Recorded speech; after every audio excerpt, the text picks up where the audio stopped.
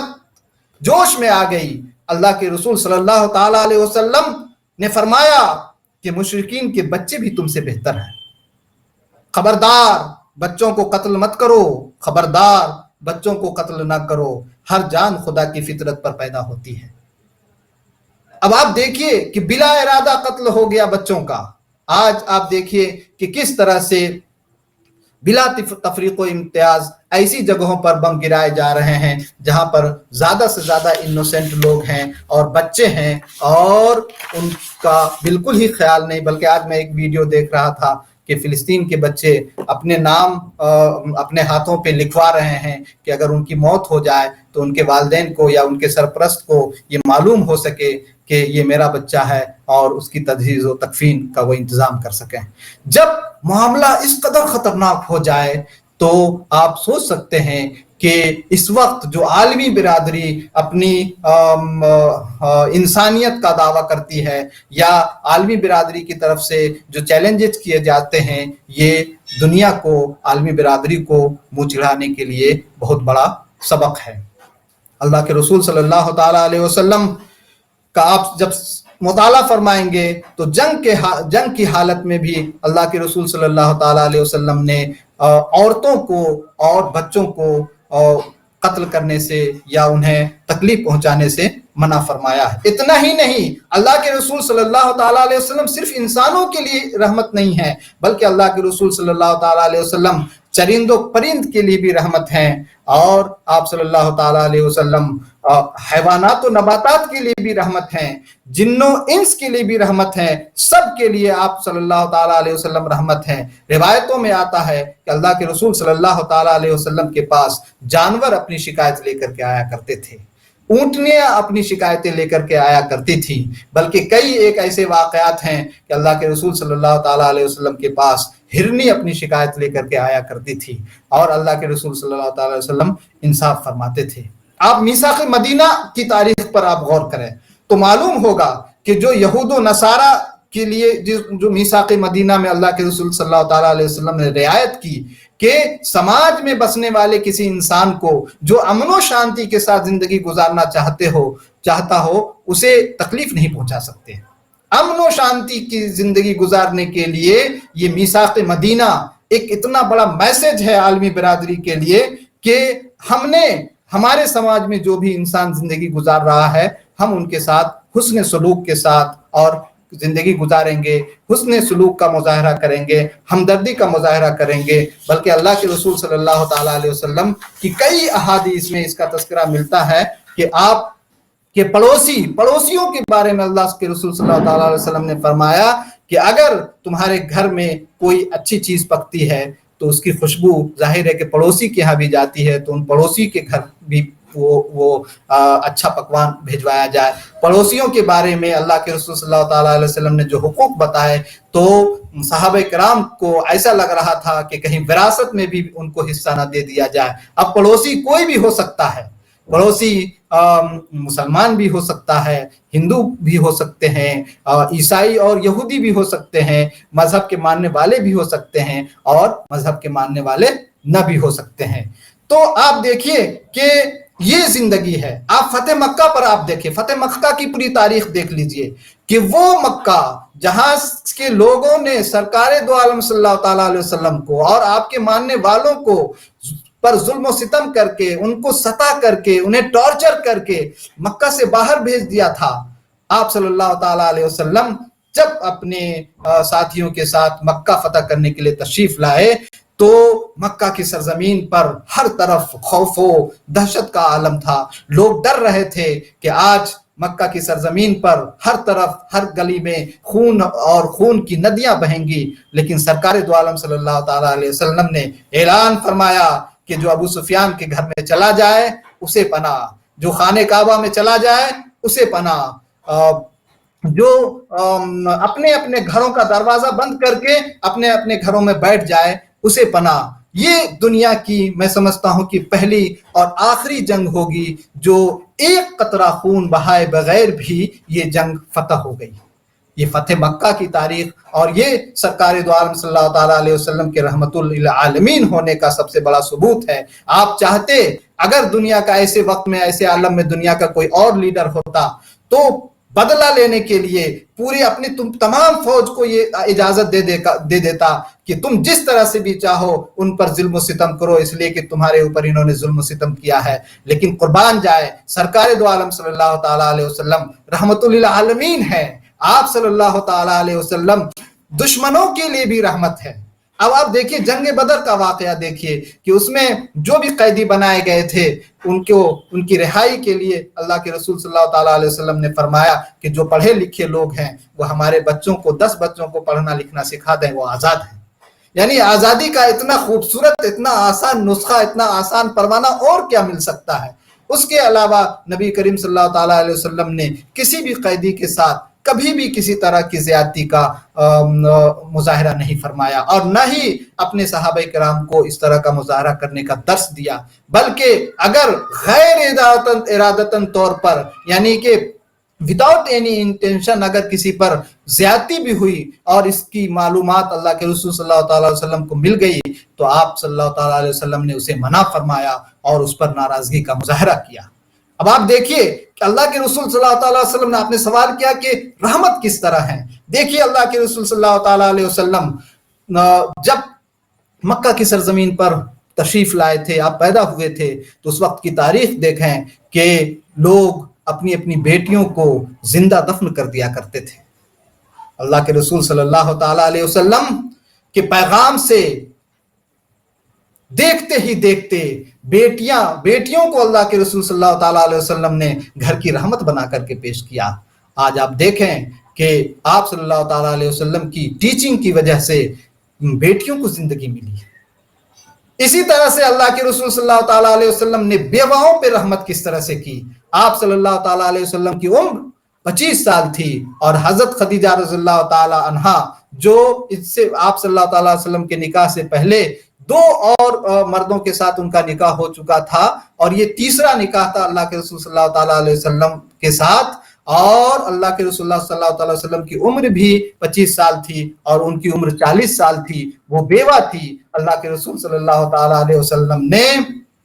ان سے شادی کر کے، نکاح کر کے پوری دنیا کے لوگوں کو یہ پیغام دے دیا کہ ہمارے سماج میں اگر کوئی بیوہ ہے تو اس بیوہ کے ساتھ انصاف ہونا چاہیے، اس کے ساتھ زیادتی نہیں ہونی چاہیے، اور اس پر رحمت کا ثبوت اللہ کے رسول صلی اللہ تعالیٰ علیہ وسلم نے پیش کیا۔ اب دیکھیں کہ پوری مطلب یہ کہ ازواج مطہرات کی تاریخ کا آپ مطالعہ کریں تو حضرت عائشہ صدیقہ رضی اللہ تعالیٰ عنہا کو چھوڑ کر کوئی بھی ایسی آپ کی زوجہ نہیں تھی جو بیوہ نہیں تھی۔ آپ نے بیواؤں سے شادی کا جو اتنا بڑا پیغام دیا، آج دیکھیے کہ بڑی تعداد میں ہمارے سماج میں ویڈوز ہیں، بیوائیں ہیں، بلکہ ہمارے بہت سارے ملکوں میں، ہمارے ہندوستان میں بھی لڑکیوں کو شکم مادر میں مار دینے کا، اور انہیں جو ہے کیا کہتے ہیں ان کی زندگی ختم کر دینے کا بہت جگہوں پہ اس طرح کے واقعات پائے جاتے ہیں۔ تو آپ دیکھیں کہ اللہ کے رسول صلی اللہ تعالیٰ علیہ وسلم نے اس طرح سے